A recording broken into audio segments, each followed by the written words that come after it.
Yes, yeah, right. Right, good morning, everybody, and welcome to the Farnham Infrastructure Board meeting on the 24th of March. It's a hybrid meeting, so some of us are here at the offices of the Farnham Town Council, and there are some members on joining remotely. And also this will be live on YouTube. I think we're just in terms of where we're at. I think we're making some sound progress in terms of moving these conversations forward. Last time we looked at the responses to the consultation. Today we'll focus on really, I think, two options, and how whether those hopefully can be agreed and how we can take those forward. There's lots of things that are happening, some really positive things that are happening, which the team will run through. But this is has been a journey, but I'm very grateful, as always, to both Farnham Town Council, Waverley Borough Council, and the team at Surrey County Council for driving hard these discussions to get us to a point where I think we will be able to see over the coming months further improvements to the town. As we know, it's challenging to meet everybody's hopes and expectations, but the way in which these schemes are being designed will leave open further improvements as we go forward. Okay, so if I can just start with apologies for absence. Apologies from Jeremy Hunt, who's in Birmingham today on government business, but he has been through to me tonight with feedback if necessary. And then in terms of members of this board joining online, we've got Councillor Matt Furnace and Councillor who follows. I think everybody else is in the room now, a number of officers doing so joining remotely. So if we can move to item 2, which are the minutes of the last meeting, which was held on the 16th of December 2022. Those minutes have been circulated.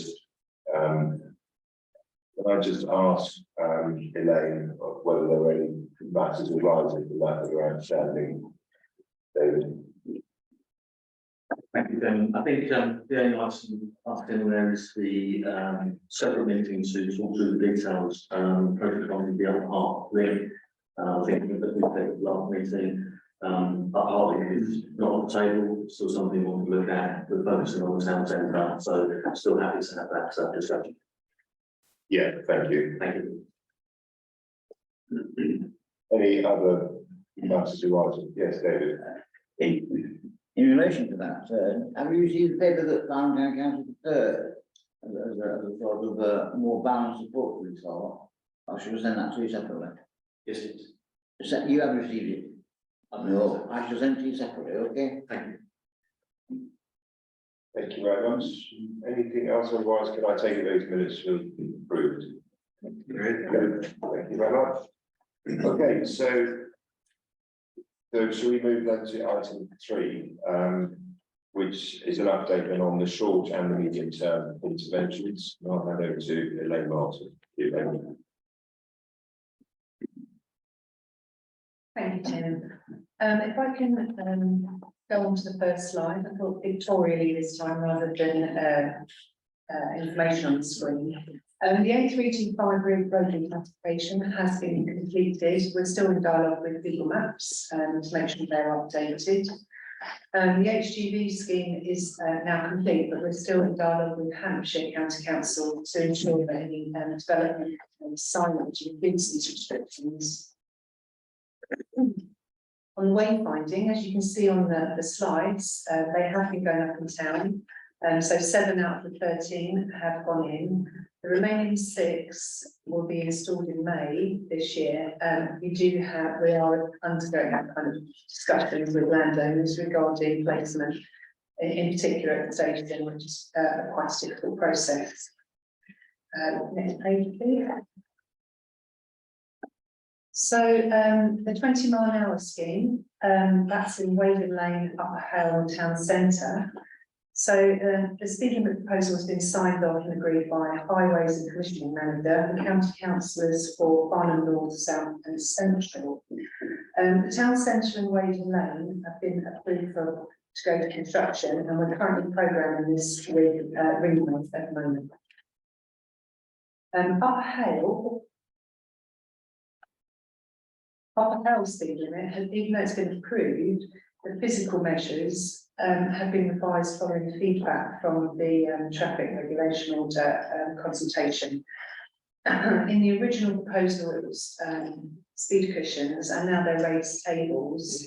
And we've got a revised crossing point, which has been requested at Spring Lane. So this will go out for reconsultation in June 23 this year. And the reasons for this is that it's a 12-week process for the TRO team. And there's also been a request for an experimental extension, which is just past the road junction. So this will be installed at the same time as the main works. Next page. So this is, I thought it was time to sort of show you the ready park and stride. This scheme was identified in the medium-term interventions, and it also has funding allocated via section 106 from the Brightwell's development. Now the Brightwell's development is included, we're working with Waverley to ensure that the bridge is delivered to the appropriate design. However, it's causing a delay for the instruction on this design. Just to kind of clarify, so from the plan, the red line is the proposed shared cycle footway. This will need planning permission and a cycle track order. And then the blue circle is the proposed bridge at Brightwells, and then the blue line is their shared cycle track, which goes through their development. And then the yellow line is the existing footpath. That's only question. What do you want? Well, I think maybe just help to explain that. I think that the issue with the bridge is for a cyclist, it would be too tight for them to get over the proposed existing bridge, which is why the conversation about widening it. Yes, there is. We require, in Highways terms, a minimum of 4 metres to link 2 cycle tracks to each other. So that's the dialogue, and obviously Farnham Town Council having discussions regarding the design as well. There's an alternate solution that's not yet been considered that was discussed last week at our council meeting, which is Surrey will have to replace the existing footbridge because it was almost closed last week because it was falling apart. One of the options to consider is whether that yellow line could become the cycle route across, and that when you replace the existing footbridge, which will then join with the red line, you make that the cycle footpath route. And it hasn't yet been assessed. We haven't actually been able to pass it to you yet because we've only just discussed it. But it's perhaps one of those things that's part of consideration going forward. It might actually ease the angles onto the bridge across the river and solve another problem of a bridge that you've got to replace anyway. And we haven't even discussed with the cycle groups yet either, but that may be worth considering. You continue the red line, essentially make the red line all the way through the yellow line, and that could be an alternative to look at. Just to kind of clarify, it's not Surrey's bridge, it's Waverley Bridge. We have the right of way over it, so obviously the maintenance alongside Waverley. This is something obviously the planners have to discuss. It's not for the infrastructure programme, but yeah, that's what you're saying. It is right away, which Surrey manifests and has your name on the bridge. So, I mean, between us, we ought to look at it and then find out if that is the way that's going to ease the problem. David? Thank you, Chairman. I absolutely understand. I think there's probably a parallel approach here that we are in discussion with the developers and Waverley council, around the planning commission, whether there can be a variation, to allow slightly wider width, because what we will do on the bridge is navigating a slight visit into the development and on the outside. That's not to say that we couldn't look at both options, you know, those are slightly really town, but they were actively positively pushing on the planning with request around the width of the bridge. Yeah, yes, Andy. Well, Mike's not coming on, you think, oh, come on, thank you. I was just going to support what David just said. I think it's a good idea that you're suggesting, but I think we still need the cycle bridge into the Brightwell scheme and to connect with that path around the bottom of the Brightwell scheme. So I wouldn't see it as an alternative. As David's saying, I think it's a possible additional idea. Because that, as Ian rightly said, that bridge, whoever owns that, I actually thought it was sorry, to be honest, you're telling us it's Waverley. That bridge is in very bad condition. It's on the footprint. There'll have to be something that did that, guys. So it might be an idea to make it suitable for cyclists as well. Thank you, Chairman. Okay, well, I think if we take that away, as you say, I mean, we certainly wouldn't want to not have continuing conversation with questions. But look at this as maybe alongside that, as you say, so happy with that. Good, thank you. I need the next slide. Any existing- That's me. Well, well, you can push the arrow down.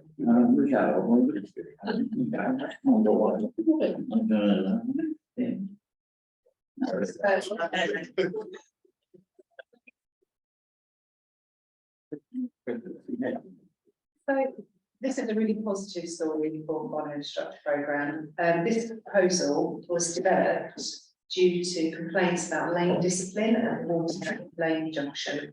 Because people were getting into the right-hand lane to turn left, despite kind of advanced signs and road markings. So as part of the medium-term interventions with the massive list, this is one of the ones which was prioritised. The new scheme is essentially making the 2 lanes into 3, and as part of active travel routes, we're putting in a 2-can crossing for cyclists and pedestrians, so it gets them from the north to sort of the south retail area, or the south east retail area, which obviously encouraged active travel as well. So then in October 22, we submitted a business case to Waverley for community infrastructure levy. The total cost of the scheme is 505,000, and we've been awarded by Waverley 405,000. This will be match funded by 100,000 from developers 106 funding. So it's a real positive story, because obviously it started to lose a lot of frustration in this area as well. So any questions? Yeah, Catherine.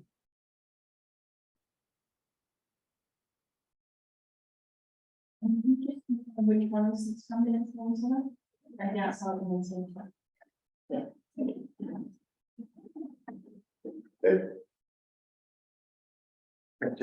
That is not bad, and then maybe the value use of schemes is really positive collaboration and partnership working, bring this together, and then like to recognise that with Wayne as well. Thank you, David. So that's nothing on the short term. David. Sorry, could you have some idea of when the 20 mile an hour speed limit is going to be introduced? I know it says summer, but summer can be a long time. Could you clarify when that's going to be introduced? And secondly, when is it? Last night we had a meeting at the town council lectures meeting last night, and a strong voice said they want to see an extension up Castle Hill a bit further.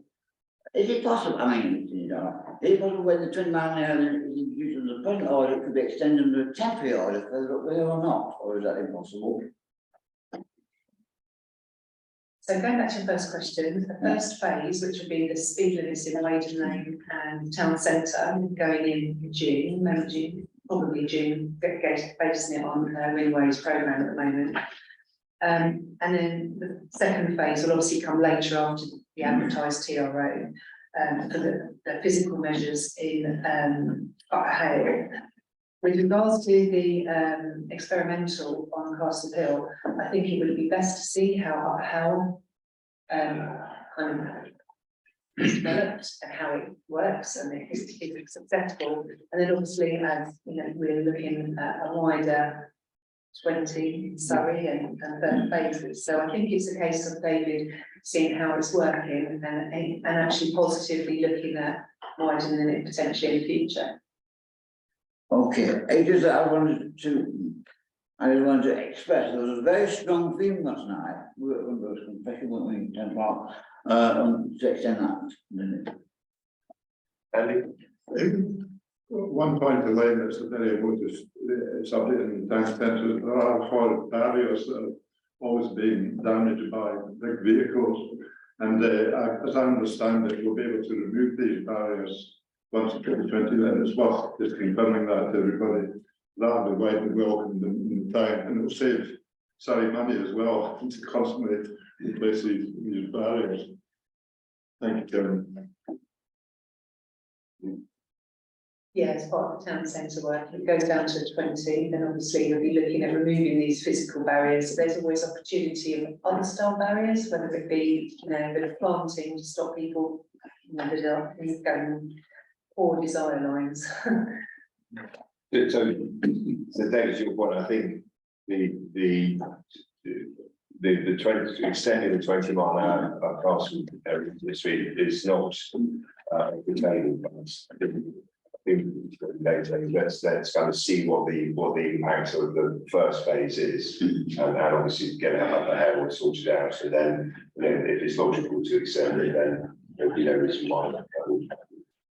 The other issue that was raised in relation to Castle Street, and it's a point that the town council's previously raised, was the impact of the new street furniture that will be brought into Castle Street, particularly adjacent to listed monuments, i.e. the lampposts that are listed and listed buildings. I'm not sure that we've seen the final design yet, but if we could look at those offline.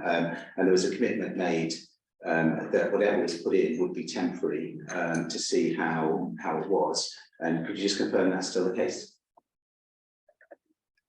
Yeah, so we've been working with the heritage teams at Waverley and also our own heritage teams. We've also spoken to Historic England, and they're comfortable with the style that has been proposed. I think it was Dennis who helped us with the design as well. So those ones are going in, and they are temporary because, like I say, we're looking to extend this in the future, and I think it's quite a positive step forward in seeing how it's working first. Yeah, anybody else on the short meeting, Catherine? Okay, I'm going to talk about it in every meeting, but do we have any idea when Hampton might put the signage in on the N3 junction? They haven't told us. We meet regularly in the meeting as well with the adjacent councils, and they haven't identified what dates, etc. they come forward with. In fact, Hampshire went at the last one, so I can chase them this time. Just to confirm, the HGV watch is obviously still ongoing, the community HGV watch, and I've had a huge number of reports into the new online system, so clearly demonstrating that we still have a problem. When we sit and we talk with the operators, they tell us it's because it's still not well signed enough. Now, that could just be an excuse, and they could still be just using it as a shortcut as it's there. But if it's possible, could we send an email to Hampshire or do something? I have a meeting with the leader of Hampshire Council next week, so I will put that on. Okay, thank you. I think that's everything then on item 3. So item 4, the town centre update. Thank you. I'm going to pass over to my design team manager from Atkins and just to update you on the design options following the last discussion at December on the press. Yeah, could I just check what the slide is before that? Is that, I think it started halfway through, was it? Oh, no, that's fine. Okay, apologies. You go with. Oh, okay, we need, yeah, sorry, we need the other presentation loading. Thank you. Okay, thank you. Yeah, if we want to move on. Right, okay, so what I'm going to talk about, I'm going to recap or refresh our memories as to the outcome from the consultation that summer. Briefly touch on the Royal Deer Junction because that's quite a key part of the town centre in terms of thinking about the hybrid options. We'll talk about then some elements that effectively form part of every one of the options that we looked at, the common parts, if you like, and then we will, I will explain each of the 5 options that we come up with, and I believe most people here, if not everybody, have seen in a slightly different format. So I'll go through each option, and then I think the plan is Elaine will sort of bring that to a conclusion. We'll have a discussion, I think, at the end. So if we could move on. Thank you. So this is really a reminder of what we discussed in the last board. It was 16th of December, if my memory is correct. You may remember this diagram with the purple and the green on. So what was reported and discussed at the December board was around the consultation feedback that came back from the option A and option B that were presented in the summer. So as far as the green areas shown on the plan, I think the agreement was by and large the content of option B people were comfortable with. There were matters of detail to be sorted out because there were various comments about people would like, for example, more public seating and perhaps less outside dining for businesses. We needed to look at the loading, we needed to look at the detail in terms of where crossings were and so on. But in principle, the green areas were to be adopted, if you like, from the option B proposal that was consulted on in the summer. The two particular, if you like, caveats to that were that there was a commitment to investigate the potential two-way working for traffic on that section of Downing Street between Lower Church Lane and Longbridge. And there was also a commitment to look at Park Row in terms of, I suppose, creating a better environment for walking and cycling by not allowing through traffic, but maintaining access for residents. So residents can still get to and from where they need to get to, but not to have through traffic on Park Road. So that was the green area. Most of what we will talk about today relates to the purple area. So what was discussed at the board was to kind of have a fresh look at the purple area in terms of cycling infrastructure, parking, bus stop infrastructure, because people like the buses to be stopping in bays, looking in particular at Woolmead Road in the street, the potential for two-way working, to look at Bear Lane in terms of discouraging through traffic and making it a better environment for walking and cycling, and also to look at Victoria Road and South Street and Union Road in terms of how effectively how the traffic works. So if I can move on. I'm not going to say very much about this, but I suppose in the work that we've done for the last 2 or 3 months, the Royal Deer Junction has been a critical part of our thinking because it occupies that crucial position between the Brightwells development and the rest of the town centre in sort of urban place terms. It's also important in terms of how does the town centre traffic system work. I'd say it's the most important junction, if you like, in the town centre. And trying to deliver all those improvements if we can for all the different types of users like pedestrians and cyclists, but also try to make it as efficient as possible so we're getting the traffic through. Anyway, if I could move on. So we will move on to all these hybrid options in a minute, but just to confirm the common parts of the hybrid options. And just to reiterate, yes, we will look at the proposal for two-way working on Downing Street. Yes, we're looking at the Park Road proposals I described earlier. They're part of all the options. The other common elements are Bear Lane North, that's the narrow part of Bear Lane, the part that isn't on the one-way system, which we're looking at potentially a level surface to help walking and cycling, recognising that we think the traffic flows are going to reduce on Bear Lane, particularly because traffic will be able to turn left at the top into Park Road. We're looking at South Street, Union Road, in terms of trying to help people to cross the road, largely through putting traffic lights in. Victoria Road, we had proposed before to provide a footway where there isn't one, and to provide widening where we can. And for Union Road, I think this is common to all the options, is not to leave it as 2 lanes of traffic as it currently is. So when I talk about the rest of the options, those things are common to all of them. If we move on, so I've got a number of options to go through. What we have here is a basic diagram on the right hand side, and then you've got 2 parts of the slide. The green is the advantages we think of each of these options, and the light red are the disadvantages. So the first option is effectively one that's a minimal change. So that will include the footway widening and the better crossings of the Royal Deer Junction that were consulted on in the summer.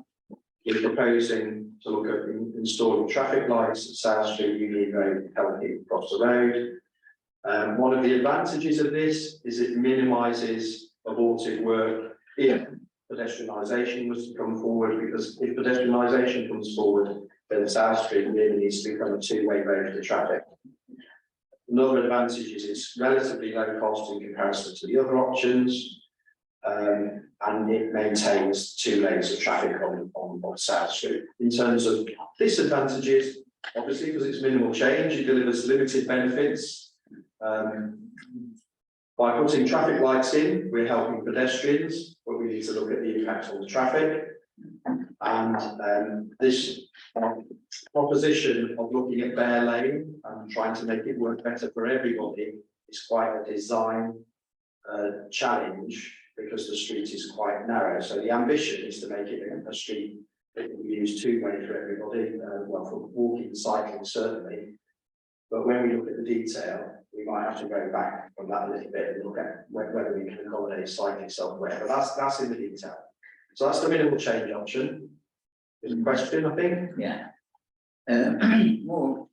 More statement really, but I would like to reiterate this again, because I think Farnham has a very concerned if there's going to be traffic lights at the junction, you know, and South Street, because that would be just a traffic lights, and then you know.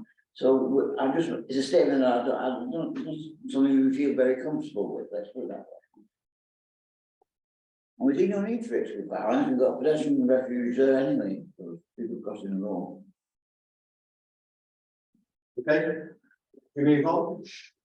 So the next option, option W, as we called it, is the tagline for this is basically to provide improvements for either cyclists or buses on South Street. That is either. You can't be both. You have to choose whether you want to try and help buses or cyclists. So the proposition is you would provide a bus lane on the main section of South Street between the Royal Deer Junction, almost as far as Union Road, or you would provide a key north-south link for cyclists. So you have a segregated cycle lane on South Street.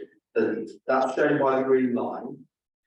The green line is currently shown on the east side or the Sainsbury's side of South Street, but it could be that the cycle lane would be on the other side, just for clarification. That would need to be worked through on the design.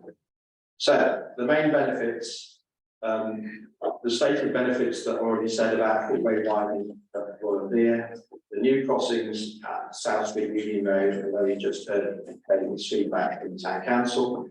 The benefits of this, providing visible infrastructure and benefits for either buses or cyclists on South Street. So that's a key benefit.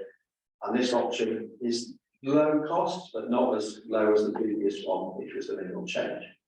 In terms of disadvantages, yes, the traffic flow may be affected by installing the traffic lights. at South Street Union Road.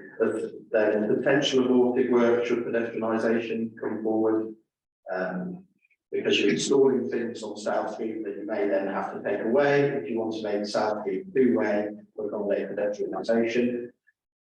It's quite a challenge to install either a bus lane or cycle lanes and make sure that businesses can still get deliveries to their properties, although I think South Street has fewer businesses that generate a lot of activity in comparison to some of the other streets.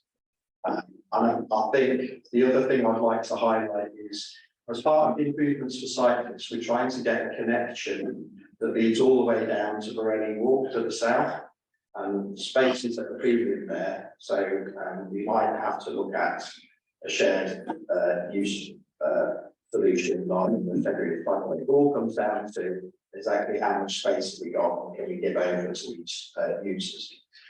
We're going to move on to the next one. No, John, no,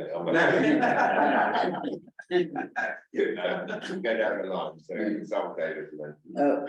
It grieves me to say this, but because of people of bus users, but I really don't think nowadays the number of bus movements on South Street would justify in any stretch a bus lane. And my God, that hurts me to say that, but you know, because I don't see any increase in bus services in the foreseeable future, but we don't justify that, frankly.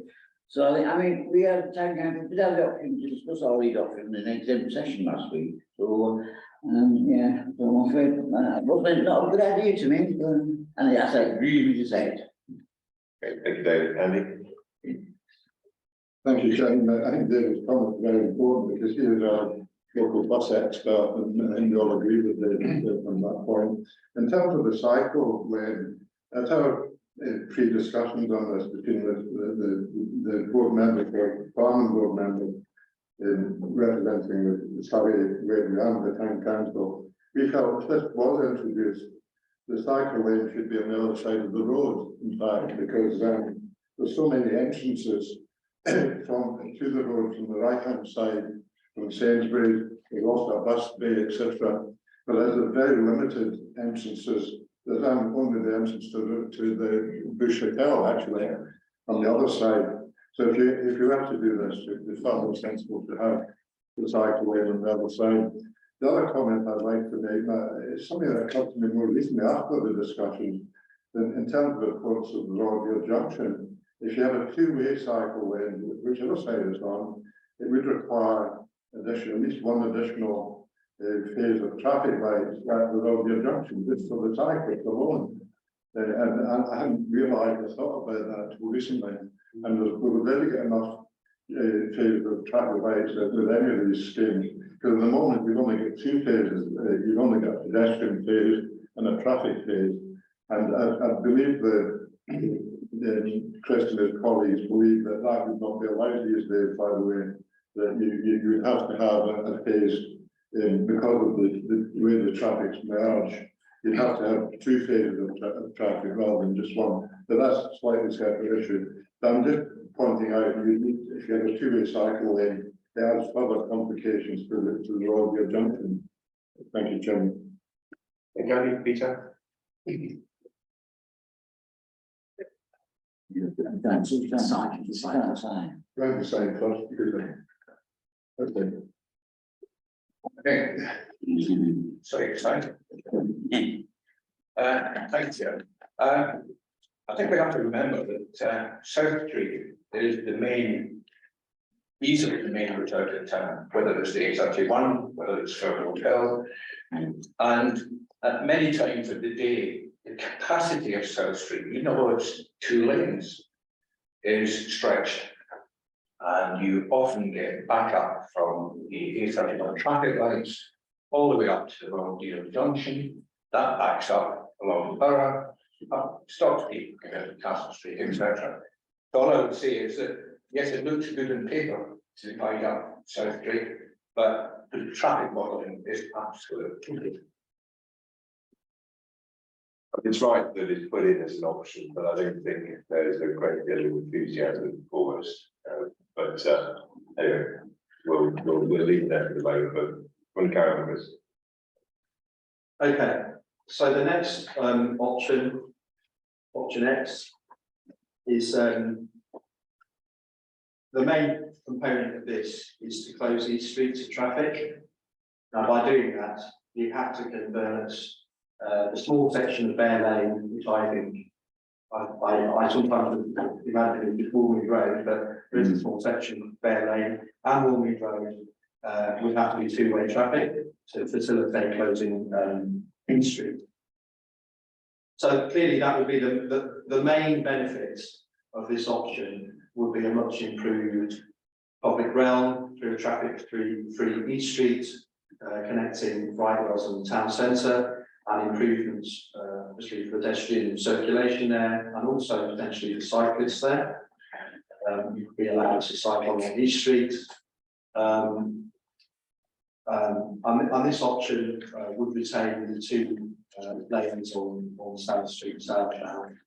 The disadvantages, we think actually on the curves of Bear Lane and Woolmead Road, where it curves away from the Royal Deer Junction, and also where at the other end where it curves back into Dogfoot Way, we think we're going to need to put some widen the carriageway there to accommodate larger vehicles to be able to move in both directions, and that's something we need to look at carefully in terms of what can be achieved within the highway boundaries. So that's quite a critical point to do with any option that involves making that road two-way. I'm just trying to think if I go through the other disadvantages, you'll see that some of the advantages and disadvantages are repeated because they're common to some of the options. But again, if we're putting traffic lights in, you've got the benefits potentially for pedestrians versus perhaps the disbenefits for vehicle movement. Again, common with the other options, we've got the design challenge of trying to make Bear Lane North work well for everybody. And I suppose this one, I've put no real benefits for cyclists or buses in this, but I think you would have some benefits for cyclists on East Street at least. Perhaps I'll leave that option there and move on to the next one if there are no hands. So this one is this is option Y. So this is quite similar to the one I've just talked about, except that East Street would be completely closed. It would have buses travelling along East Street in one direction or the other, either eastbound or westbound. So again, the main benefit of this option, it would still be an enhanced space, East Street, and providing, I think, a better connection between Brightwells and the rest of the town centre. Obviously not quite as good as the previous option because you would have buses and cyclists potentially on East Street, so you still have some vehicles.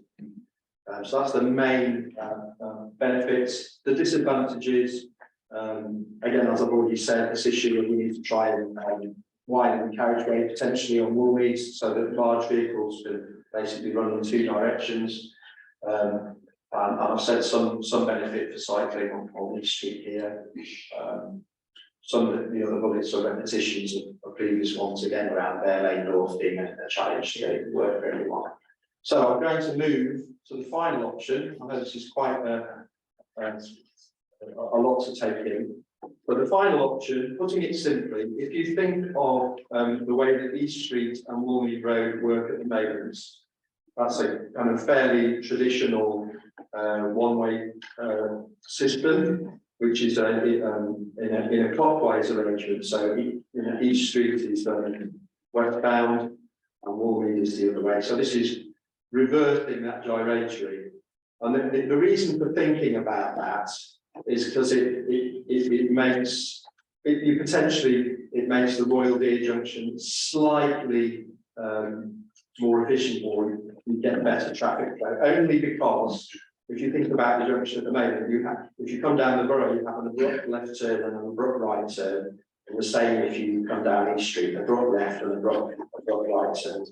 And in this scenario, at least one of those turns would be straight on. Instead, typically you get a bit more traffic during if you're doing straight on in the beginning of turn. So that's really what this is about. But in all other respects, I suppose the advantages and disadvantages are similar to the option that I described before, which had the cycle or the bus lane improvements. So either benefits buses, daily passengers, not so much, or cyclists. And then the disadvantages are around, you know, reducing the space of vehicles, trying to benefit those other users. So it's benefiting pedestrians, local cyclists, that are giving them more dynamic on the traffic flow. But I think I've spoken for enough on all of those options, but what's the next slide? I think is a wrap up. I think Elaine's going to just take over at this point. Well, if you could. Or it's open. Yeah. I think we need to narrow these options down. I think two of them we can take out pretty quickly. But Elaine, do you want to go first, and we'll. Just for information, these options have been circulated out to Surrey, Waverley and Farnham members and officers. So we have got feedback from various groups. It's very important to discuss today, so we have a kind of collective view and open discussion. We've got to make sure that also we understand that there are two big developments in this. There's the Walney development and the East Street development, Brightwells. So at the moment, we're reviewing that with Waverley to ensure that, and the one which is, in South Street, I forget its name, which is an application at the moment, which is the doctor's surgery on South Street. Oh, it's, Waverley East. That's it, yeah. So there's a couple of different developments which kind of interface. You know, we are working with developers on this as well. So we're reviewing their design. So you may have seen in the planning application an East Street design, but our teams are looking at that, so it actually is workable and overlaps these options that we put forward. So, and also modelling, we've got a strategic model and a micro simulation model. They take weeks to run and analyse. So we have to narrow it down, like Tim says, into some feasible, probably 2 options, probably 3 at a push, but it's weeks for us to kind of run through this.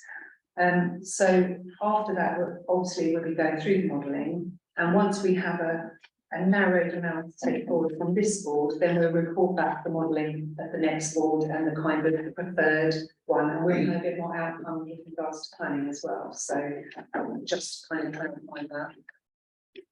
Can we put up? Oh, sorry. William Rich first, and then we put up option Y. Hi, sorry, Richard Franklin here from Atkins. I'm working with Chris Greenwood. Just a small point of clarification. Councillor MacLeod pointed out about the traffic, the signal phasing at the Royal Deer Junction. He's right that at the moment it's 2 phases, and we've been conscious to try and keep the future phases to 3. But just to point out that I think I want to make clear that the 3rd phase is a pedestrian cycle phase. So it's not necessarily exclusive to option W, which is a cycle option. So I just wanted to make that clear that it's kind of 3 stages throughout these options, really. That was all. Thank you very much. If I just say I don't know whether someone actually watched how people cross the road there, but I don't think that will change. And it's a bit like Oxford Circus where everybody goes everywhere. And so there is a safety issue between cyclists and pedestrians, depending on how that is done. So I think if it hasn't had a physical view of the crossing, that perhaps people should just spend a little bit of time at a busy time and just see how people walk across the road there. Well, and I can confirm doing that myself this morning. Thank you, Chairman. The 5 local-based councillors that I mentioned earlier, we had a pre-meeting to discuss that, and we appreciate that the chairman and Wayne in particular want to get it down to 2 or 3 options. And it was agreed that I would speak on behalf of all of us as the councillor for Central Farnham. And our position is that we think the 2 that really should be pursued are the minimal option and option Y. The minimal option does have certain advantages. Obviously, it helps with the right scheme to improve the borough, and also the option to improve Victoria Road as well. And that would be an important connection between the central car park and the Brightwell scheme. And that option is very much what's going to happen in the short term anyway, because in fact we're going to, in terms of the Brightwell scheme, it would be very foolish to start messing around with East Street right now and changing directions and Woolmead and so on. The Brightwell scheme is due to open in a phased way later this year. So we don't want to be changing East Street right now, but we're making certain improvements in East Street, which I think they might cover separately. So that's our position, that we favour option B being pursued, and also option Y, if the points that Chris has made about the turning at the two ends of Woolmead can be overcome. So that's my position. The other thing I'll just mention actually, which I had said earlier, in terms of East Street, one thing that has to be considered under any option is that there's actually going to be deliveries made in East Street, particularly when the Woolmead is actually finished. The deliveries to the retail side of East Street will actually be in East Street itself, so there'll be a big delivery bay off the road. In fact, it's within the red line of the Woolmead scheme. So we have to allow delivery vehicles down East Street, and also there's other smaller considerations. Although they don't think it's small, like Domino's Pizza, their delivery drivers going in and out of East Street at the moment to deliver pizzas and things like that. And I don't think we'll be able to stop them. And even if someone who said if we tried to stop them, we'd do it anyway. I think it was you that said that, Chris. So be aware that deliveries remain an issue in East Street. It can never be totally bustled in cyclists. Can I just be clear? Sorry. Just be clear. So one of the option X was to have no traffic on East Street. So you're not supporting that. Are you saying, that's why I thought option Y you put up, are you saying that not only accepting that this is a conversation down the London road, but are you saying that the East Street should be open for just buses, or indeed actually to remain open for all traffic? Oh, no, not at all. I'm saying it should be for buses, possibly cyclists, but you have to allow for deliveries in East Street. You've got no choice. Okay, all right, thank you. Chris? Yeah, I think yes, we will have to allow for delivery and servicing vehicles. So although part of East Street may be fully sustainable, it's an issue that we'll look at in design, but we need to accommodate deliveries to the buildings that front East Street, and we also need to recognise that Brightwell's delivery servicing are going to merge onto East Street rather than through East Street. Yeah. So that will all be part of the thing. Okay, but that effectively knocks out option X, which is closing East Street. So we're saying that that's not an option we would want to pursue. Sorry, Catherine first, please. So just in the discussions on East Street, we've obviously talked about deliveries, and I think the deliveries actually do, as we've discussed previously, Chris, impact on which way the buses can go. And I think that we do really seriously need to look at that interface in much more detail, as well as looking at the junction at the other end, which we obviously haven't got on this map, that obviously you and I, well, we've all discussed. And I think we're all enthusiastic to see cyclists being able to use East Street, but thinking about how we avoid the conflict between pedestrians and cyclists to make sure that we really are protecting the pedestrians and actually getting them. Thank you, Catherine. Peter? Thank you. I have to say that I appreciate that there are problems with the two pinch points in the Woolmead in terms of large vehicles passing each other. But if the Woolmead was to become two-way, freeze East Street up for whatever options might be right at the time. So I wouldn't like the shortage of land, for want of a better description, for that option. And I'm like, if the team can pursue that figure. I think so. I think we're broad. I think there's broad agreement that options B and Y would be worth modelling. I think the question then is, we've knocked out option X, which closes the East Street. So the issue then is whether or not we want to do any work on option W, which is the cycle lane down South Street or not? Your views on that? I suggest that we model the first two options first and see what that does to displace traffic, particularly on the roads that will take that in North and South Farnham, because I think both McClure and I are extremely concerned about the fact that that displacement does need to be managed. A lot of that displacement is through traffic that will not naturally migrate to active travel no matter what we do, because it's travelling to further distance. So I think, to address the concern that Elaine has, to initially model as few as possible, I think we should do those two first and see what happens. Given that this option would automatically take South Street down to one lane, which we know will make traffic displacement worse. That would be my preference. Andy? I think it's worth saying, Chairman, that one of the leaders of the local cycling campaign doesn't actually support cycling in this way in East Street. It doesn't, sorry, in South Street. He doesn't think that it's appropriate to have cycling in East Street. So that comes from one of the leaders of the cycling campaign. Okay. Okay, so I don't hear anybody arguing for that option, even accepting that it would be, if it were to do it, would be better around the cycle lane on the other side of the road, but nobody's, I don't think, supportive at the moment. So are we comfortable then that the officers go off and model with and why obviously, that the difference being around Woolmead. Are we comfortable with that? And then see what that shows, and then that may then trigger something else. But those, I mean, I don't think anybody's uncomfortable with B anyway, and why it depends on the further conversation. So, okay, David? Yeah, just one detail, but I mean, just one detail, but I assume that what was assumed in relation to the traffic lights, we were talking about Victoria Road. So is that Union Road and South Street? Are they there or are they not in these models? Chris?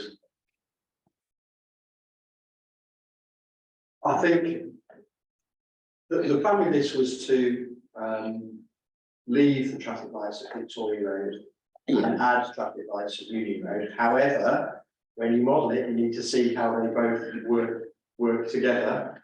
Obviously, if there's an issue, then you may end up retrospectively removing either one of those if it helps you to get the overall system to work better. But in an ideal world, you'd have both because it helps people cross the road. But I recognise those two junctions are very close together. And when you model it, you might find cues going from one into the other, which you don't want. So it's something you look at. Well, and I was also thinking if you improve the crossing at by Royal Deer, that you get people using that more regularly. But I think you'll leave it in there, but with the caveat that it's not necessarily going to be something that you would take forward. Lady, do you want to go on? I'm recent discussions with Waverley about the planning application, and it should be noted though that the planning application for this junction is adopted surgery, so it's important that there are vulnerable users potentially on that particular junction. But we'll be in discussion with them about how we move it forward, or whether the two are linked even in signalisation. So there is opportunities there. Thank you. Okay, so I mean, today, I absolutely recognise the point, and I mean, it does feel as if they are probably a bit too close together, but we'll see what comes down. Okay. Thank you, Chair. Now, whatever option is implemented, it's going to cause the most disruption to small businesses and retailers in the town. There's already been an example of ill thought out and badly planned closure of West Street, which has caused gridlock and has impacted on the retail sector and economy with devastating effect over the past few weeks.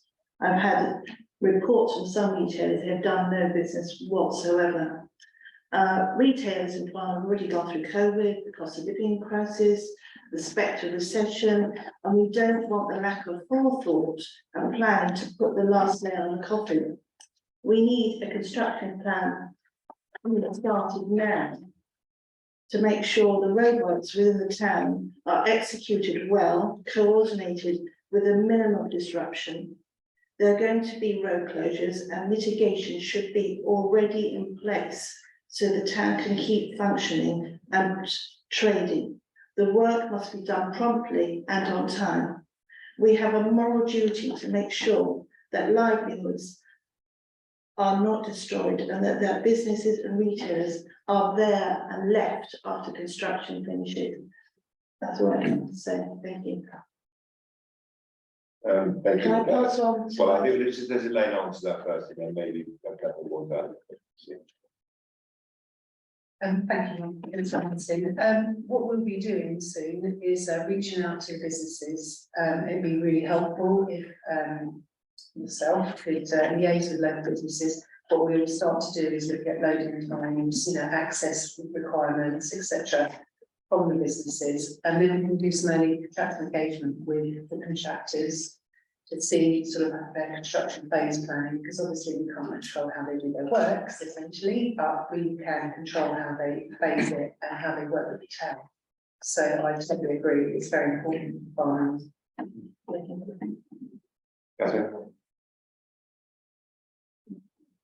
think as an extension of what Elena's just said, I think that my experience in construction planning said you also have to look at the mitigations you can take outside of the work that you're doing, whether that be bus routes, whether that be additional bus routes during the construction phase to take account of roads being closed.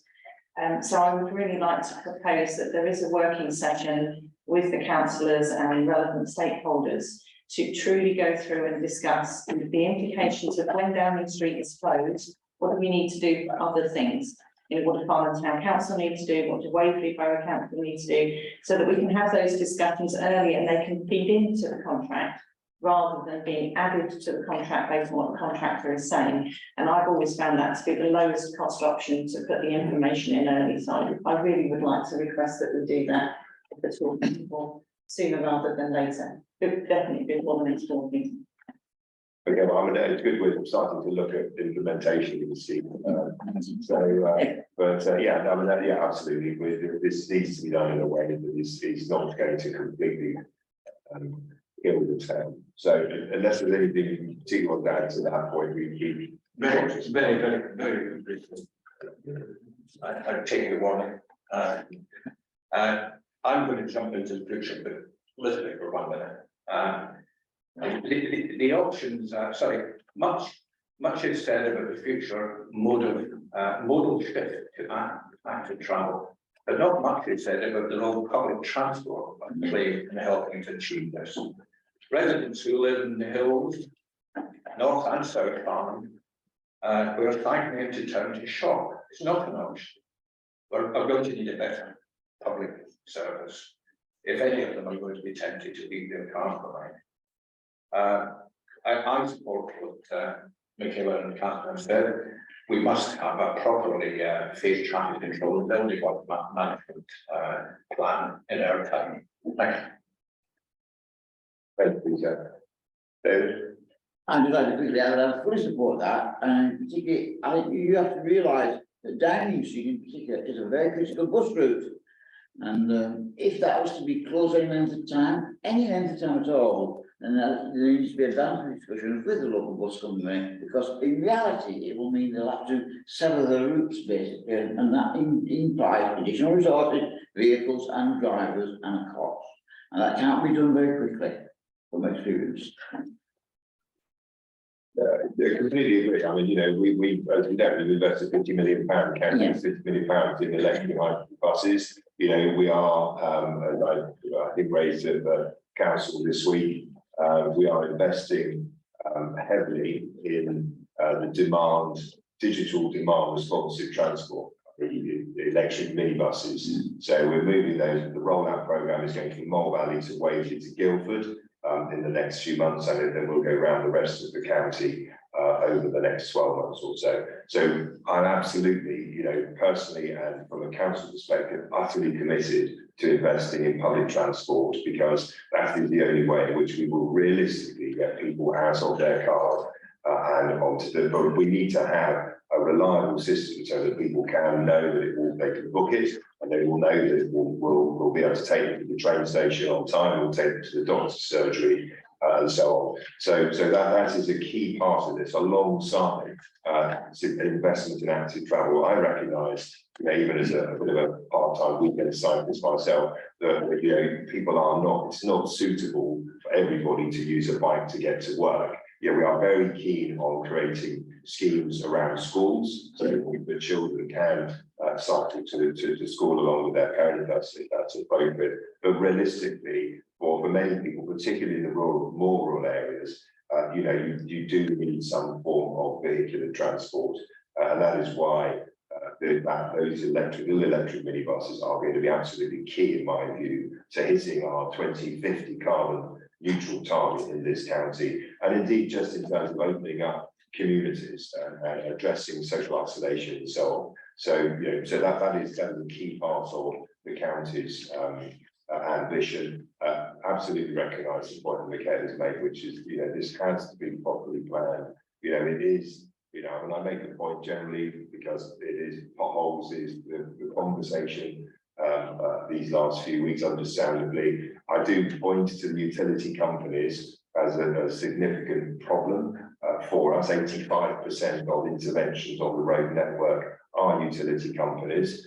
I have to say, in many cases, they are emergency works because of lack of poor maintenance program. But we see the gas and water and indeed broadband companies regularly digging up our roads, and it is very difficult to plan that because they have powers of intervention, statutory powers, which we can't control. So we need everything to come together.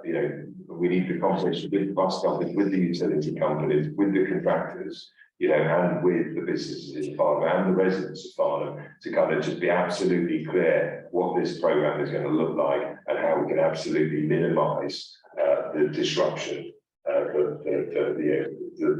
to an extent, will be inevitable, but hopefully minimised. Okay, good. Thank you. I think that brings us to, I think we've concluded therefore that we'll model option B and Y in the first instance, and then we'll come back and see what that shows. But that's helpful. Thank you. We then move to the next item, which is an update on the local cycling and walking infrastructure. Again, Elaine, to you. Thank you. Following the last board, we took on board board's comments about the strategic plan, and we held further workshops. With Surrey, Waverley, and Farnham and Buses on the 30th of January. Since then, we've updated the report, so the executive summary now clarifies the infrastructure constraints and opportunities for the routes and corridors, and the maps within the report, rather than showing priorities, they've been amended as scoring, because these are kind of mathematical, origin to destination routes. So the previously named proposed designs have now been renamed as concept drawings, and they're in the appendices. And now we look to the board for endorsement as a strategic investment plan. We will note that we will be reviewing it for deliverability. So even though they may have been identified as high scoring routes, doesn't mean to say they're particularly deliverable. So that will be the next stage. And then we will look for feasibility funding to take forward the routes which are agreed, the final board, and further feasibility design work will commence on the routes. Yeah, can I thank Catherine in particular, who has done an enormous amount of work on this scheme. So I know you're going to give some views, but thank you for what you've done. I'd like to thank the programme team for listening to councillors and taking on board their concerns about the feasibility of some of the routes. The report to make it very clear that this is a stage 1 report that has concepts within it, And that stage 2 will be all about feasibility, looking at how we deal with the significant constraints within our town and work within the hierarchies that exist within the Surrey Local Transport Plan and also the Highway Code. With that in mind, and with the desire to work in a much more collaborative way going forward, I'd like to propose that there is an active travel working group established for Farnham, led by Surrey County councillors, and I'd like to request that the groups that have stakeholders at that working group include the Farnham Cycling Campaign, Friends of Farnham Park, the Bishop's Meadow Trust, local residents associations, local businesses, schools, and that we use that forum to truly develop schemes that are both feasible, deliverable, and avoid the conflicts between cyclists and pedestrians. Thank you, Tim. Catherine, Peter. Thanks, Chair. There's been a lot written recently about our town's transport and infrastructure, and in particular the LC web, with some people expressing strong and in some cases misplaced opinions, some of which have even been lacking in civility. But our cycling routes and walking zones should not be decided or even influenced simply by those who shout the loudest. Farnham's pressure group certainly have a mandate for their membership, but the councillors who sit in the Farnham board have a democratic mandate to represent the whole town. So by endorsing this version of the LD web, stage 1, it allows us to move to stage 2, providing detailed designs, public consultation, and costing of the priority routes and core walking zones. But stage 2 also offers the opportunity for all interested parties to work in collaboration together rather than fight it out in the local press. Thank you. Thank you, Peter. David? Yes, I would like to support what Councillor Powell just said, actually. I mean, last night at the elected meeting, there did seem to be some misunderstanding, whatever you want to call it. And I did write Evelyn an email last night saying that there was an impression that some of the routes were already fixed, which I do not believe to be the case. And I'd like to can we have a category that none of the routes proposed in this are currently fixed? Is that right, Evelyn? So the routes which have been identified in the LCWIP are mathematical origin to destination routes. So they are the ones which score the highest. It does not stop anything else coming forward. It's just these are identified from schools to station or you know, the town centre to other areas of high residential areas. So this is a strategic model. This isn't something which is, you know, we've identified these routes coming forward and that's it. It is actually something which we build on as part of your ongoing discussions, like Catherine said, with active travel groups, etc. Just before I leave, actually, it's important to say that we are already delivering some of these. Pirelli's is something we're looking at early. We've got town centre, we're trying to review as much as possible. You know, town centre is a pedestrian-led scheme and to make the public realm more important. There's also Water Lane, which has got a two-cone crossing. So all of these schemes that we're trying to bring forward as part of it are in this strategy. So we haven't not started. It's working. I don't know. I think one of the things that was really say is that whatever we've already got is not that well signposted, and that's something that we don't do. Okay, I'm sorry, yeah, picked up. Andy? Thank you, Jim. I fully support what Catherine is suggesting. Actually, one point I'd like to make, because people do express frustration about why not all this happening quicker and that sort of thing. One point I do make to people is that Surrey is investing in LC blips for each borough. That's a liminal from each borough of district. And Farnham is in the very good position that we're having an LC blip specifically for Farnham. And that's entirely because of the existence of the FIP programme And I think people need to realise that we're quite fortunate that to be the case, despite all the impatience that people have about things not happening faster. I'm very glad that Elaine has clarified that this document is a strategic document, and we're agreeing a strategy here rather than fixed routes, which a lot of people are very concerned about. Just to add briefly to what David said, the town council meeting was very interesting last night.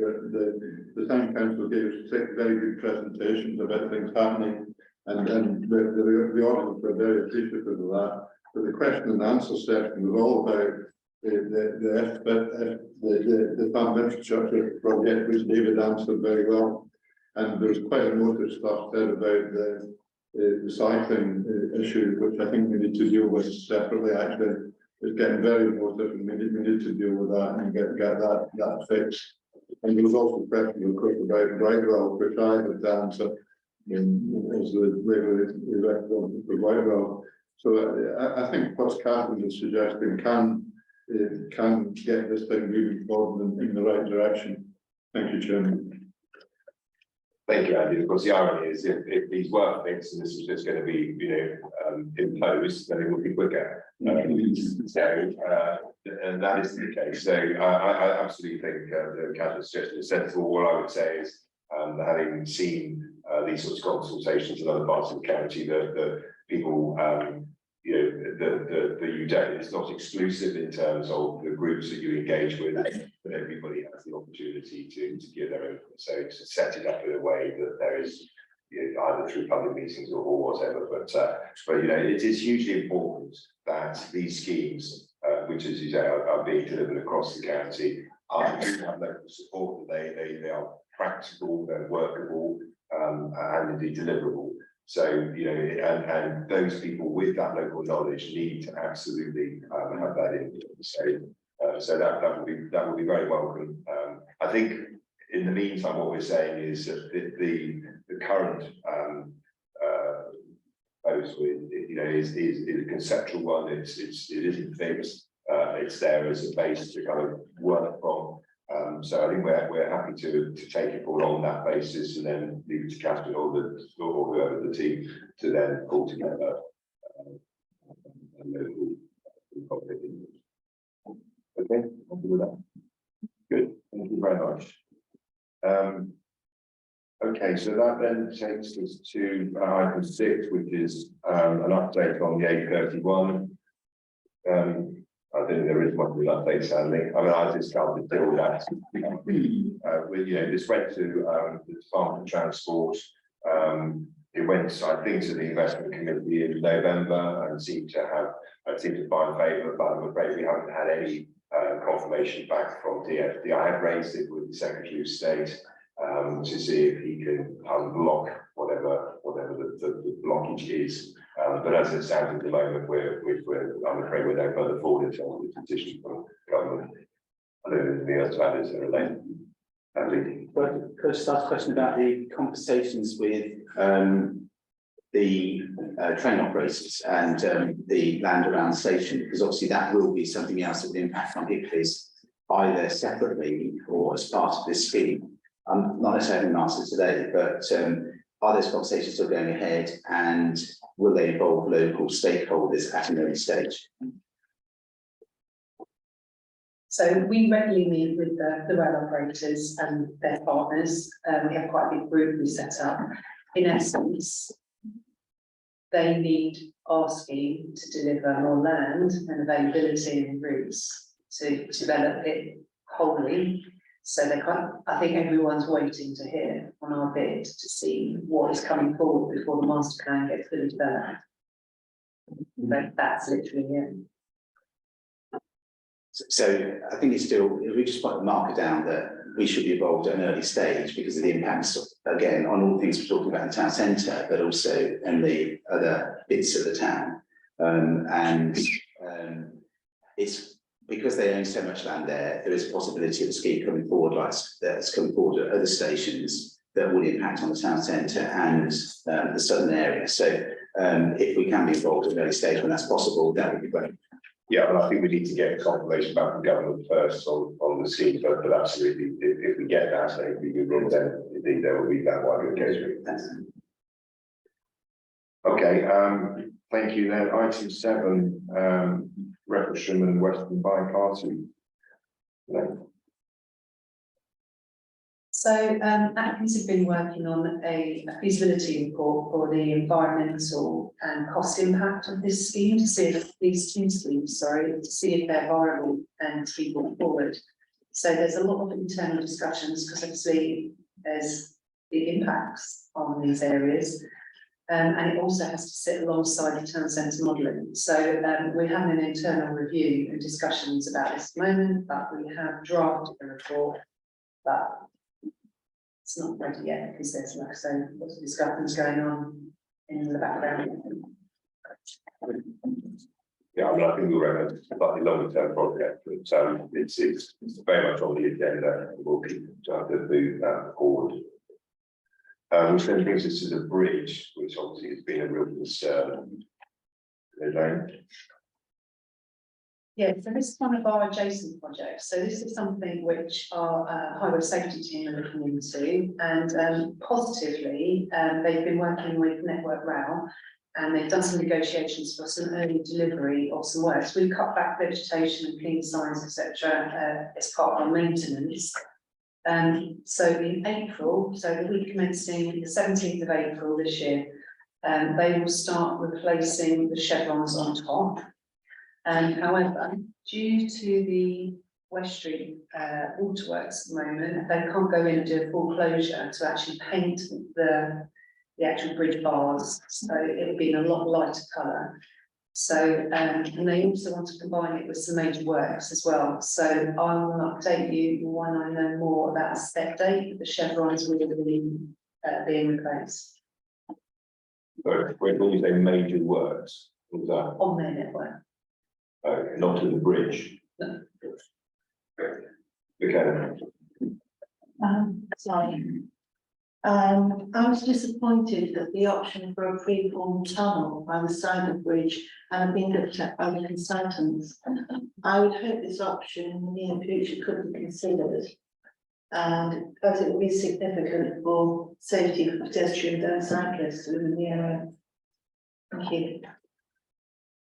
So the report that's been written for our highway safety team is actually the result of the bridge strikes rather than obviously pedestrian movement. However, it is referred to within the report, but it's being internally reviewed at the moment and will be released shortly.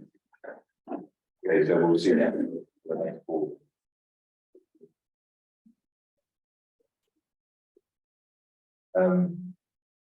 Okay, anything else on that? If not, A31 speed management scheme. So again, under the FIT umbrella, this is also being delivered by our highway safety team. And this is from our highway boundary to Wading Lane. It's gone out to consultation. There apparently were no objections. We're waiting an installation date, and it's essentially the yellow line is reducing from 60 miles an hour to 50.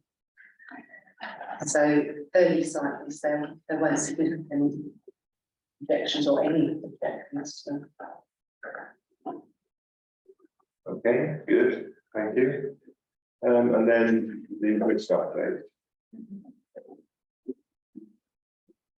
So the only points to note are the wayfinding strategy. We've got a slight delay. The mapping is complicated, and we've been working with Farnham Town Council to ensure that it was forensically looked at and it was accurate and appropriate.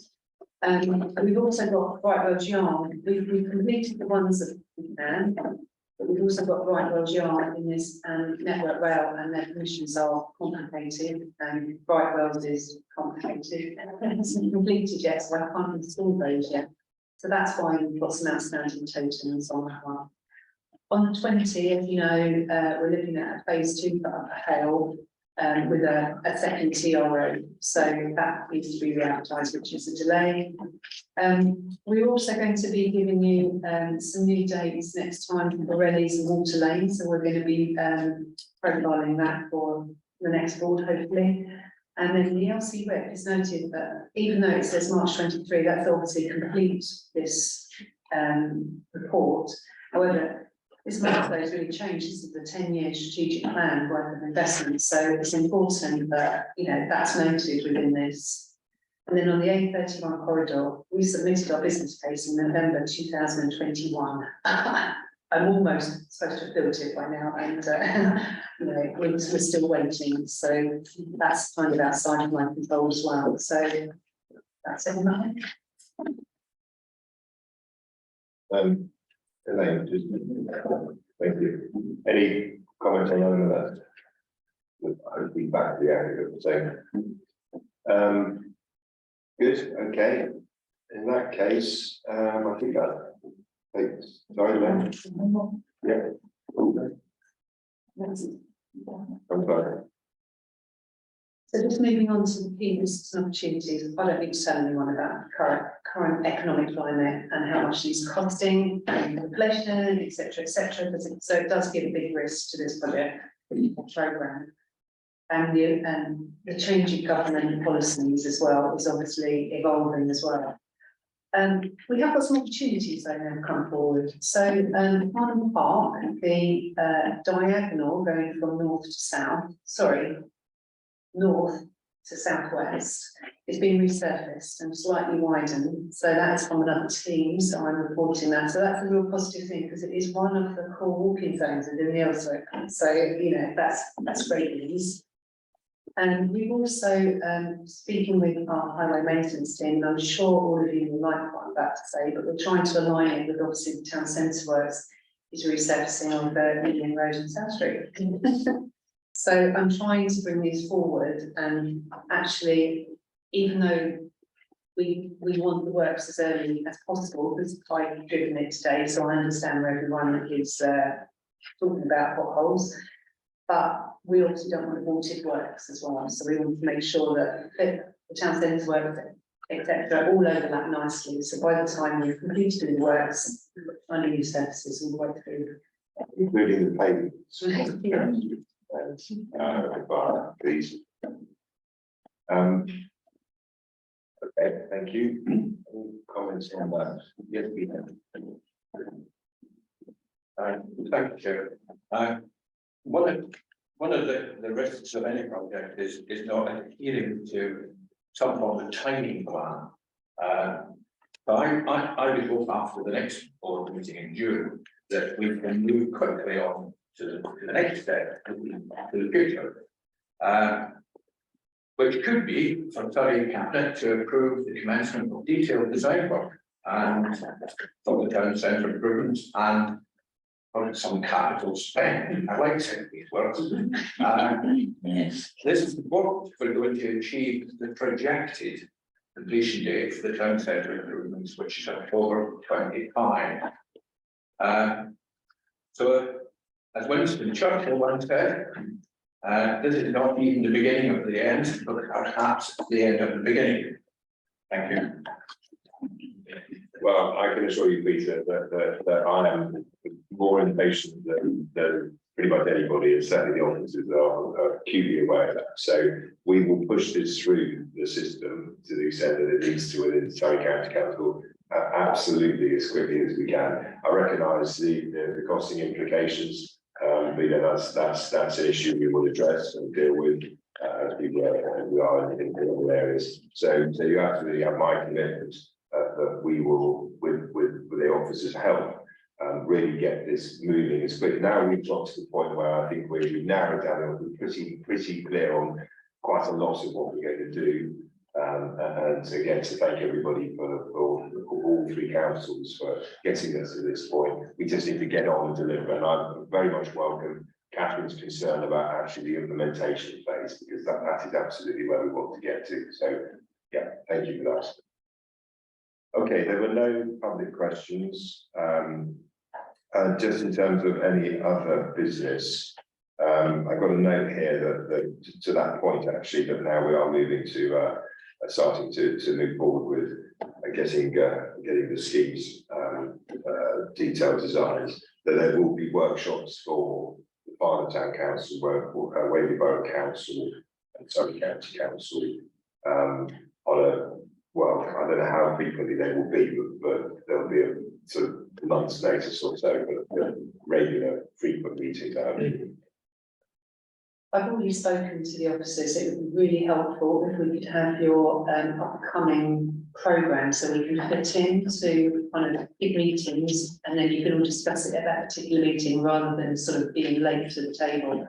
So if we could have both Waverley's meetings and Farnham's meetings, please, and then I can kind of dovetail our workshops with yourselves.